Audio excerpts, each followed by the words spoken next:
Hello and welcome back to video number 4. This is the authority test. When it comes to being authority, you always want to be one step or one level ahead of your audience. What do I mean by that? I mean, if your audience are newbies, you want to make sure that you are at least in the intermediate level. Or if your audience are intermediates, then you need to make sure that you are an expert in that niche. And the reason being is because you need to be several steps ahead to ensure that you answer their questions. In other words, you need to make sure that you can gain their trust by providing value, and that way they understand that you have been through what they are going through right now.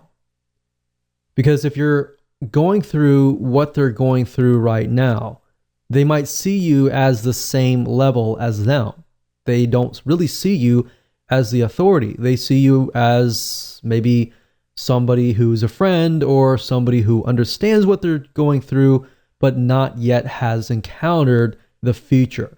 See what I mean by that? You have encountered the future, and therefore you can give them advice and tips to help them. So people want to know essentially if you are ahead of them, because basically the reality is if you do not know what you're talking about, people can see right through you. They won't trust you, and in the end, they will not buy from you. Because at the end of the day, people buy from people that they like and trust. So trust is a bigger, major factor here. So that's really what this whole formula is all about, is how can we get people to trust you? And ethically and rightfully so, if you know the niche, you know the advice and the tips, and you've lived it, then you're more likely to be able to connect. And by connecting, you understand their struggles.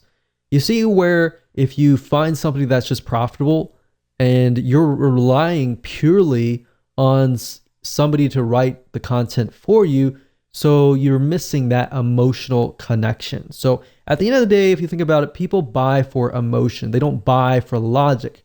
They justify their purchases with logic. All right. So with that said, if you're one step ahead of everybody else, great. If you're not, it might be something to think about. With that said, let's move on to video number 5.